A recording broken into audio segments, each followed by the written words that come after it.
बिस्मिल्लाहिर्रहमानिर्रहीम सल्लल्लाहु मोहम्मद अस्सलाम वालेकुम दोस्तों, आज हम बात करने जा रहे हैं बहुत ही खास लिटरेरी जनर के बारे में जिसका नाम है सेंटिमेंटल नावल। ये एक ऐसा जनर है जो 18वीं सेंचुरी के इंग्लिश लिटरेचर में उभरा, लेकिन इसका असर इतना गहरा था कि उसने न सिर्फ लिटरेचर को बल्कि सोसाइटी के इमोशनल सोचने के तरीकों को भी बदल रख दिया।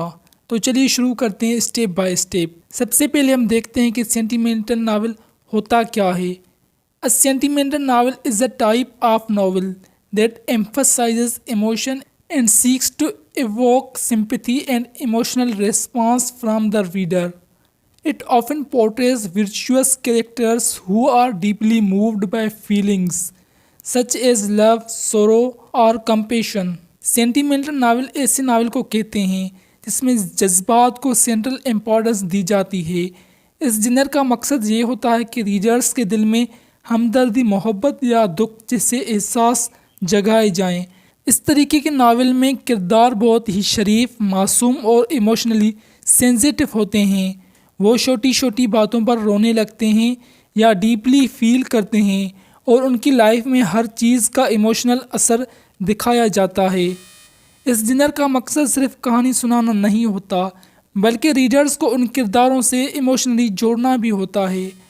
अब बात करते हैं सेंटिमेंटल नावल के ओरिजिन की। ये जनर 18वीं सेंचुरी में इंग्लैंड में उभरा और ये उस वक्त की सोशल और लिटरेरी हलचल का एक हिस्सा था। 18वीं सेंचुरी में मिड और लेट पीरियड में एनलाइटमेंट का असर लिटरेचर पर था, लेकिन उसके साथ साथ लोग इमोशनल और स्पिरिचुअल डीप्थ की तलाश में भी थे। लोगों को सिर्फ रैशनल और लॉजिकल लिटरेचर नहीं चाहिए था, उन्हें चाहिए थी एक इमोशन, फीलिंग और ह्यूमन सिंपैथी। यही वो ज़माना था जब लिटरेचर ने एक नया मोड़ लिया और सेंटिमेंटल नावल का जन्म हुआ। लोग सिर्फ हीरोइक या एडवेंचरस सीरियस स्टोरीज नहीं पढ़ना चाहते थे, वो ऐसी कहानियाँ पढ़ना चाहते थे जिनमें दिल से बात की जाए, जिनमें जज्बात हों, दुख हो, मोहब्बत हो और इंसानी फीलिंग्स का इजहार हो। एक और इम्पॉर्टेंट फैक्टर ये भी था कि इस दौर में सोशल रिफॉर्म्स मूवमेंट भी स्टार्ट हो चुके थे, जैसे स्लेवरी के खिलाफ आवाज़ उठाना या पॉवर्टी के मसाइल को समझना। सेंटिमेंटल नावल ने रिफॉर्म को भी लिटरेचर में जगह दी और रीडर्स को सोशली अवेयर बनाया। सैमुअल रिचर्डसन को सेंटिमेंटल नावल का पायोनियर या फाउंडर माना जाता है। उनका लिखा गया नावल पामेला और विच यू रिवार्डेड इस जनर का पहला मुकम्मल एग्जाम्पल माने जाते हैं। रिचर्डसन ने अपने नावल्स में ख़ास तौर पर फीमेल कैरेक्टर्स के इमोशन डीप्थ के साथ प्रेजेंट किए। उन्होंने जज्बाती इजहार को एक आर्ट बना दिया जिसमें मॉरल वैल्यूज़, सिंपैथी और विर्च्यू को हाईलाइट किया गया। उनके बाद लॉरेंस स्ट्रीन, हेनरी और ओलिवर गोल्डस्मिथ जैसे राइटर ने भी इस जनर को स्ट्रॉन्ग बनाया। अब बात करते हैं कुछ मशहूर और इम्पॉर्टेंट सेंटिमेंटल नावल की जो इस जनर के बेहतरीन नमूने हैं।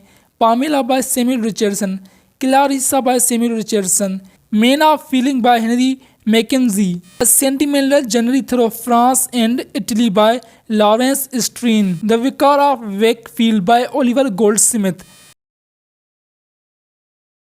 एक्सेस ऑफ इमोशन, जज्बात का इजहार। किरदार छोटी बातों पर रोने लगते हैं, हर चीज़ उनके दिल पे छू जाती है। विर्च्यू एंड मोरलिटी, किरदारों की मोरलिटी बहुत स्ट्रॉन्ग होती है, वो ऑनेस्टी, लॉयल्टी और ईमानदारी पर कायम रहते हैं।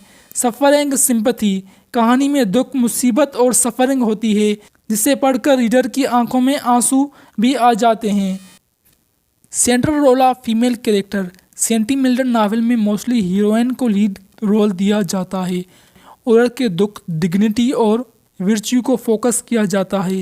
एपिस्टोलरी फॉर्म, बहुत से सेंटिमेंटल नावल लेटर की फॉर्म में लिखे गए होते हैं जिससे इमोशन और भी बेहतर एक्सप्रेस होते हैं।